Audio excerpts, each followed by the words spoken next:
In this week's Torah portion, Vayera, we start to learn about the very famous biblical story of the 10 plagues. And the big question many people have is, why did God have to use 10 plagues to get the children of Israel out of Egypt? Why wasn't it possible with just one? Let's explore. Shalom, my friends. This is Akiva Gersh with Israel in 5, where we give you everything Israel in 5 minutes. Please like and subscribe. And if you have any questions or want to keep the conversation going, please do so below in the comments. This is one of the most famous biblical stories in the entire Hebrew Bible, the 10 plagues. Finally, the children of Israel, after hundreds of years of slavery, are going to leave bondage and servitude and make their way back home to the land of Israel. But before they do, God has a plan. And God puts Moses in charge of that plan, going to Pharaoh over and over and over again, telling him to let my people go. This is the Torah portion of that famous line, let my people go. And of course, Pharaoh refuses time and time and time again. And so that's one of the reasons why God needs to use multiple plagues, because Pharaoh, who has free choice, keeps refusing to listen to the signs. And even though he sees that he and his country are getting devastated and punished, he constantly, over and over again, refuses to give in. Right? So that's one very important aspect of the story, is that Pharaoh does have free choice, just like every other human on this planet. And God wants that free choice. That's part of the story. That's part of creation. It's an essential piece of how God created the world, that humans would have free choice. So no matter what happens to a person, they can still choose to go this way or that way, respond in any way that they want. Now let's go to the very beginning of the story to really understand why the plagues were needed at all, and why specifically 10 plagues. At the very beginning of the story, when Moses goes to Pharaoh for the first time and says, look, I spoke to our God, and our God wants us to go out for 3 days and to serve him in the desert. Let us go. And Pharaoh says, the first thing that Pharaoh says is, who's God? Who is this God that you're talking about? And he uses, in the Hebrew, he uses the most holy name of God in the Jewish tradition. You say the Yud Kei Vav Kei. Okay, that might be a little bit esoteric, but basically, he's like, I don't recognize this God. I don't know who you're talking about, and I'm not going to listen to this God, of course. And that basically is the root and the foundation of this entire story.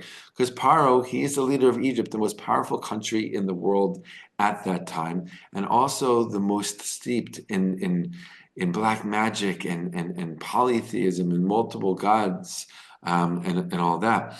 And one of the main reasons and purposes for this whole story, for this whole unfolding of events, for this whole, excuse me, taking out the children of Israel from Egypt in this grand and grandiose and miraculous way, is to shake Paro up and get him to realize that he is wrong, right? To get him to realize the truth behind everything.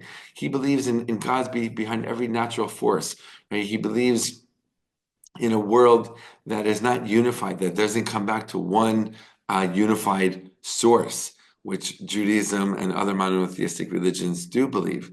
And when he says, who is this God that you're talking about? What he's really saying is, I don't believe that there's a unity to this world. I don't believe that everything in this world comes from one place. I believe in multiple gods, a multiplicity of gods.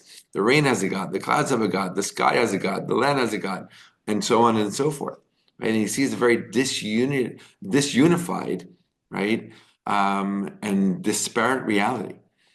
And that is one of the things that leads him and his country and his people to their very, very immoral ways. And so God wants to shake that up and send the lesson. No, no, no, no. There is a unity here. And yes, there are natural forces in the world, but I control all of them. I created all of them, and they all come back to me. And that's one of the ways that we explain why the plagues at all, is because you look at the plagues, and so many different aspects of the natural world are being used to bring these plagues upon the Egyptians to get them, Pharaoh specifically, to finally let the children of Israel go. Right? It's in the water, it's on the land, it's in the sky. Every single level, literally, of nature is involved here. And it's to show Paro, right, who he himself thought he was a god, right? That no, God controls everything in the waters, on the land, in the air, everything. It all goes back to one place. And what you look at as nature is all really God. What is nature? All the cycles of nature, the way things normally work in nature? Yeah, because that's how God created it. But God, at any moment, and God shows us through the 10 plagues, right? At any moment, God can change that and do with the forces of nature as God pleases. All right, so that explains the plagues in general, but why 10? One popular idea in Judaism is that it's parallel to the 10 sayings of creation. Right? We learned that God spoke 10 times in the act of creating the world, as we learned at the very, very beginning of the book of Genesis. And so these 10 plagues are parallel to those 10 sayings because on some level, again, what is God saying to Pharaoh and to the Egyptian people? Just like I created the world with 10 sayings, I'm showing you that I created the world and that I rule the world and that everything's in my hands through these 10 kind of sayings, right? What we call the 10 plagues. And it's really to shake them up.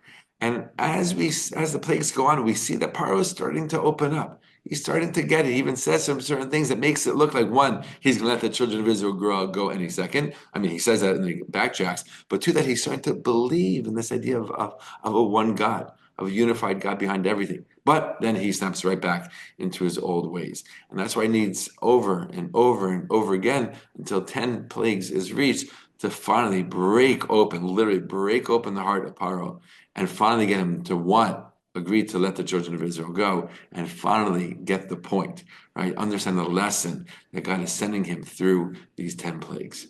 All the best, my friends, and be well.